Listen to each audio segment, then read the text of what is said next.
afraid of you.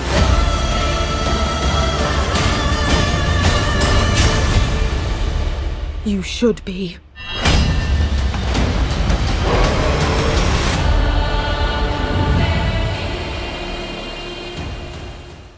What's up, guys? I am not under the weather, but I'm recovering from the flu, so my voice is a little shot. So I'm gonna try and keep this video very quick, right? Had a lot of stuff going on, got family in town, trying to stay in the gym as much as possible to essentially keep myself from packing on the pounds, if you know what I'm saying. But that being said, Lord of the Rings, War for the Rohirrim, overall, solid flick. I think it was a good movie all around, right? Now, I will say, I've never read any of the Lord of the Rings books, mostly out of pure laziness. I've watched all the movies, watched all the videos on, the lore that I am unaware of, at least as much as possible, right? That way I know who Morgoth is, all that good stuff. I know that Sauron is just, essentially the second Dark Lord, whatever. That being said, what we have with War of the Rohirrim is, what I think is a interesting entry, because I think, in my opinion, one of the best ways to bring like franchises that have run their course to completion, back into relevance is through, animated movies, anime, especially because I feel like it opens up a new fan base for the franchise if they weren't already there. That being said, overall, guys, like I said, I'm going to keep it short and sweet. I think the combination of visuals and the soundtrack, right? Great character design, beautiful fight scenes, beautiful environment overall. It felt like watching a Studio Ghibli movie for Lord of the Rings. The soundtrack, well, again, let me preface this with, it is probably one of the weaker Lord of the Rings entries as far as soundtrack is concerned, but it's only because how can you possibly measure up to the original? In my opinion, you probably can't. And that's fine, because I think this movie did a good enough job for what it was, right? The only issues I had was that there's just weird character animations where they're just doing certain things very oddly paced.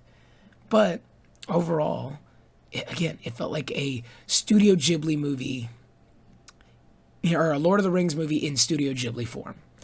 Now, as far as story, I think the pacing was a little odd. There were some parts that felt like it dragged on a little bit, especially in the beginning, the setup towards, the main conflict. I thought the characters could have been a little more fleshed out, main character being Hera. Then you got her father, Helm Hammerhand. Both her brothers, who, spoiler alert, they both end up dying. I mean, so does Helm too, but that's beside the point. You have, her handmaiden, who's also a shield maiden, and then you have Wolf, who is essentially the main bad guy. You also have her cousin in there who, he becomes important later, but I'll let you guys, watch the movie and figure it out. No spoilers here in that regard. But the easiest way to sum it up is, obviously you got Hera, who's your headstrong female, or a headstrong, I don't mean to say female insultingly, but headstrong, heroine main character. Her dad calls all the lords, into court. Wolf's dad is like, hey, let's marry off our kids. Helm's like, nah. Wolf's dad insults Helm. They go at it. Helm kills the dude. One shot. Bam. Wolf's like, vengeance. And he basically spends the whole movie trying to get revenge against, Helm Hammerhand, his daughter Hera, the whole family, the whole 9 yards, right? I'm going to leave it at that. I will say, in terms of, in terms of story, in terms of characters, I'm gonna preface this with two things. Story-wise, like I said, pacing was a little off, dragged on a little bit in some sorts. It was probably the least Lord of the Rings-like movie because it's a little more grounded to earth in a sense of the fantastical aspect, with some things here and there obviously being more Lord of the Rings-esque, right? You didn't see a lot of the other races like the elves, the dwarves. You saw literally two orcs and a troll. You see one of the eagles. You hear mention of the wizards. But overall, it was probably like the least fantastical of all the Lord of the Rings movies that I've seen. Second, Wolf is probably the most incompetent bad guy that I've ever seen. In a sense that he just makes a whole bunch of bad decisions, right? Like, for a main bad guy to have succeeded as much as he did in the movie, I'm amazed because he made so many bad decisions back to back to back. And he literally has a general who's advising him. And it's like watching someone say, hey, you should go right. And then, Wolf goes left. He says, we should advance. And Wolf says, let's go back. Then he says, let's go back. And Wolf's like, let's go forward.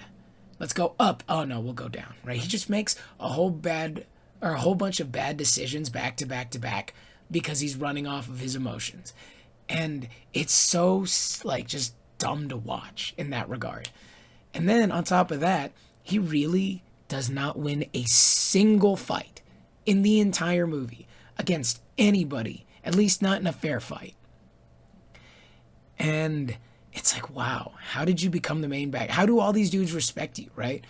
And to top it all off, this is not to say that girls aren't strong or that women can't fight, but the fact that, this is a little spoiler I'll tell you, is in the main fight, in the final fight, the climax of the movie, when Hera is all dressed up, in her shield maiden form, and Wolf's like, oh, I'm gonna kill you one-on-one, she literally, and I mean this literally, physically manhandles him to death.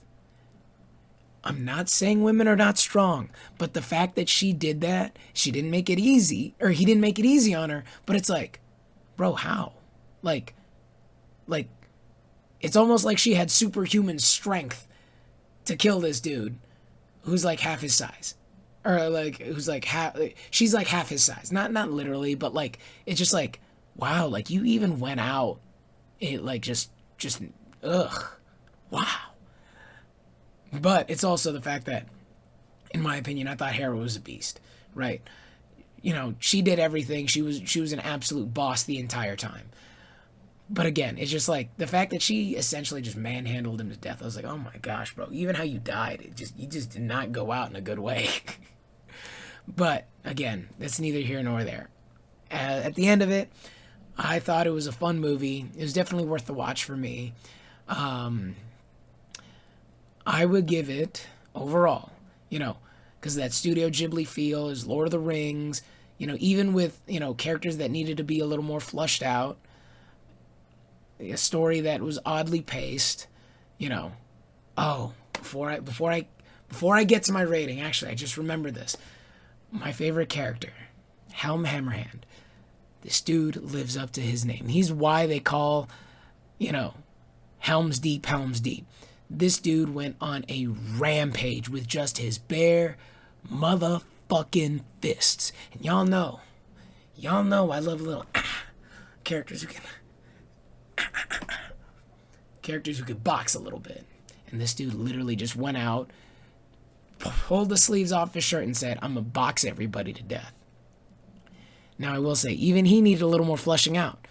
But he was just my favorite character. I just had to throw that out there. Helm Hammerhand was by far my favorite character. That being said, overall, this movie, especially because of Helm Hammerhand, and I will also say they did try and, relive the ride of the Rohirrim a couple times. I thought that was fun, but I don't think it was absolutely necessary. But fun. So those two little things in mind, because again, I'm not running on a script. I'm going to give this movie an 8 out of 10. 8 out of 10. On a really good day, if I'm really feeling it, 8.5 out of 10. But overall, great visuals, great soundtrack.